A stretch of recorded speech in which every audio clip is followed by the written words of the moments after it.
Bocah perempuan usia 6 tahun, Malika, yang menjadi korban penculikan akhirnya ditemukan dengan kondisi selamat. Dan untuk membahas selengkapnya terkait kronologi penemuan korban dan kondisi psikologis korban, kami sudah terhubung dengan Kabid Humas Polda Metro Jaya, Kombes Pol Indra Zulpan, dan psikolog Sani Budiantini. Selamat sore Pak Zulpan dan Mbak Sani.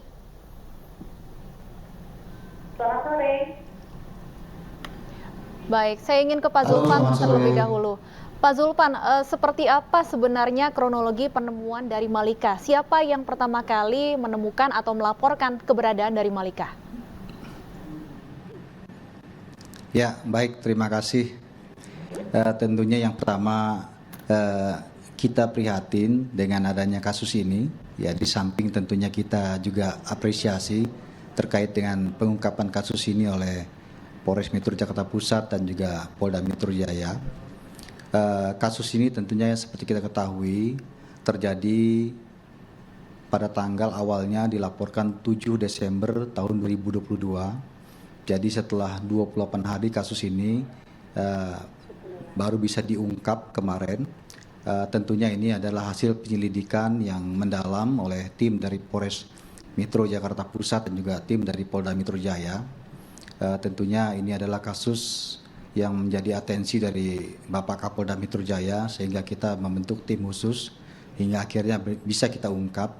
Tentunya kendala di sini adalah pelaku ini yang selalu berpindah-pindah tempat, sehingga ini agak menyulitkan kita.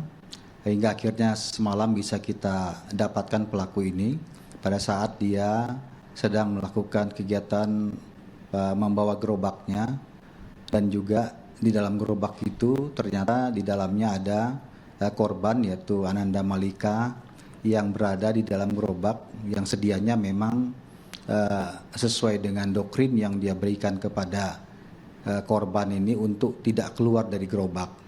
Tetapi karena ada insiden di situ, yaitu penangkapan terhadap pelaku, sehingga terjadi ribut-ribut, maka keluarlah di situ korban ya dari dalam gerobak itu muncul, sehingga di situ anggota kita penyidik melihat kemunculan daripada Ananda Malika ini sehingga mengenali wajahnya, kemudian dilakukan identifikasi sehingga kita menemukan kecocokan terhadap orang yang kita cari, yaitu korban ini, sehingga dilakukan pendalaman dan juga mengamankan sehingga terungkaplah kasus ini. Saat ini tentunya setelah kita mengamankan, kita melihat kondisi kesehatannya memang mengalami cukup stres, begitu artinya ada penurunan tingkat kesehatan karena 28 hari di bawah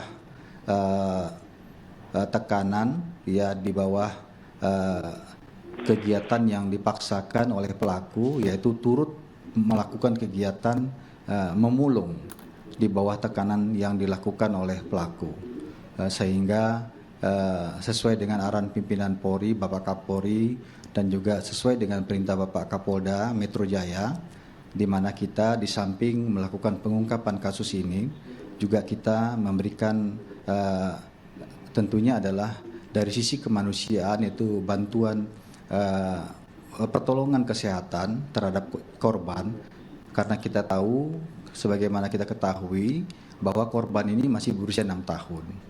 Sehingga kita memberikan bantuan pertolongan kesehatan terhadap korban, yaitu Bapak Kapolri dan Bapak Kapolda memberikan bantuan pengobatan secara gratis di Rumah Sakit Kramat Jati yang saat ini sedang berada pengobatannya di sini. Kita memberikan pertolongan, baik itu kesehatan secara umum maupun pengobatan pertolongan secara psikologi forensik dan juga psikiater forensik, karena ini perlu kita lakukan untuk nanti bisa menggali ataupun menggali keterangan sejauh apa kekerasan-kekerasan yang dialami oleh korban terhadap pelaku ini. Baik, saya ke Mbak Sani. Mbak Sani, korban hampir 1 bulan ini diculik, kemudian disuruh atau dipaksa melakukan hal-hal secara terpaksa begitu. Kalau dari sisi psikologis, apa saja yang perlu diperhatikan jika memang kondisi korban katanya juga pada saat ditemukan ini sempat linglung, apa saja yang perlu diperhatikan?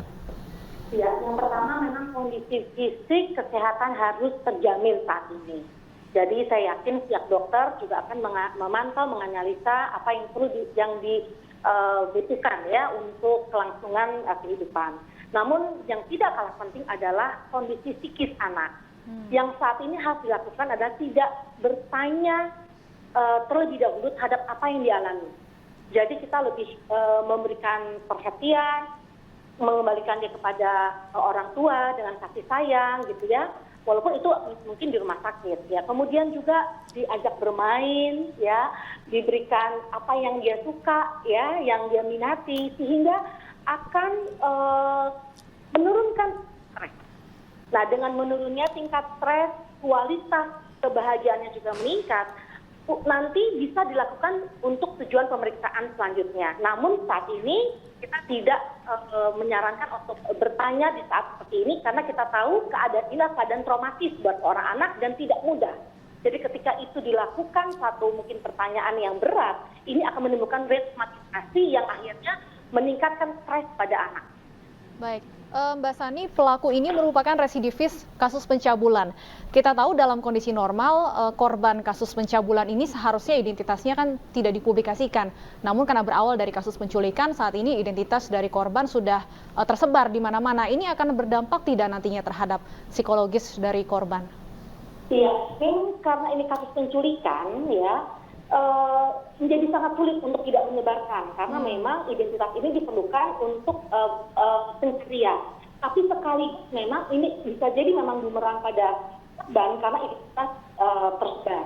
Nah, bagaimana nanti ini kita harus memang dihadapi bersama ketika misalnya nanti ada timbul satu akibat atau pertanyaan dari korban, memang seharusnya orang terdekat atau mungkin profesional atau pendamping bisa memberikan jawaban secara bijak, ya. Namun yang terpenting adalah sistem atau keluarga, bagaimana keluarga bisa menerima apa adanya dan tidak menyalahkan anak. Nah, seringkali ketika kejadian itu datang, biasanya anak disalahkan. Misalnya kenapa dia bermain, kenapa dia mau diajak, kenapa dia mau bicara sama orang asing. Nah, itu yang tidak boleh. Jika anak menjadi korban, dia harus dirangkul, dipulihkan dan bukan disalahkan. Oke, baik. Saya kembali ke Pak Zulpan. Pak Zulpan, dari informasi sementara dari hasil pemeriksaan terhadap pelaku, ini motifnya apa, Pak? Betulkah memang yang bersangkutan ini katanya disuruh oleh orang lain untuk menculik korban? Ya. Ya. Halo? Ya, baik ya. Jadi hasil pemeriksaan kita ini motif ataupun modus yang dilakukan oleh pelaku ya, ini adalah memberikan iming-iming terhadap korban ya dengan menawarkan ataupun memberikan makanan berupa Kentucky ya atau fried chicken, kemudian setelah itu mengajak terhadap korban ini untuk berputar, kemudian naik bajai, kemudian setelah itu tidak kembali lagi ke rumah. Nah, setelah itulah dilaporkan menghilang, kemudian di dalam meninggalkan rumah ini, kita ketahui ternyata selama 28 hari ini korban ini ternyata dipekerjakan juga sebagai pemulung oleh pelaku. Kemudian juga ini bisa saya sampaikan juga kepada iNews dan juga pemirsa bahwa kita memiliki waktu mungkin sampai 4-5 jam ke depan penyidik ya untuk menentukan status daripada pelaku ini ya, sebagai tersangka tentunya akan mengarah ke sana. Nah, kemudian hasil daripada visum yang dilakukan oleh tim daripada dokter adalah kita menemukan hasil visum bahwa tidak terjadi kekerasan seksual terhadap korban. Nah, namun terjadi kekerasan fisik. Di antaranya adalah adanya sentilan yang dilakukan dengan menggunakan jari tangan dari pelaku terhadap bibir korban. Kemudian yang kedua terdapat juga bekas luka atau memar di pinggang daripada korban yang diperkirakan merupakan akibat daripada tendangan daripada pelaku. Nah, sehingga ini mengarah kepada kekerasan fisik. Oleh sebab itu, terhadap pelaku ini, sangkaan pasalnya ini akan berlapis. Di samping kita menggunakan KUHP, yaitu Undang-Undang Tindak Pidana KUHP, yaitu pasal 330 ayat 2, juga akan menggunakan Undang-Undang Perlindungan Anak, yaitu Undang-Undang nomor 35 tahun 2014. Baik, Mbak Sani tidak mengalami kekerasan seksual namun mengalami kekerasan fisik. Apakah ini bisa menimbulkan trauma dan apakah traumanya ini bisa disembuhkan, Mbak Sani? Ya, ini secara signifikan ya, saya mengatakan anak umur 6 tahun dibawa begitu saja, dijauhkan dari tempat aman dia, dijauhkan dari figur tempat kasih sayang dia, itu orang tua. Ini tentu menimbulkan trauma yang cukup berat, ya, bahwa ini tidak terjadi kekerasan secara seksual. Ini kita bersyukur, tapi bukan berarti kekerasan fisik dan verbal itu tidak menyebabkan trauma. Karena tadi anak dipisahkan secara mendadak saja itu sudah menimbulkan ketakutan yang luar biasa. Dan ini tidak hanya sehari, tapi bisa dalam waktu 1 bulan. Dan ini luar biasa. Ketakutan, kecemasan, ya kan, ketidakberdayaan ini anak, ini membuat cukup berat sekali trauma yang dialami. Dan kalau ditanya apakah bisa sembuh, tentu perlu proses yang tidak sebentar dan perlu penanganan yang sangat komprehensif, baik dari psikolog maupun dari orang tua dan keluarga. Dan ini nggak bisa sendiri, tapi memang harus bersama untuk memulihkan kembali traumanya dan mengembalikan dia kepada lingkungan amannya dan masuk kembali kepada sekolah. Begitu.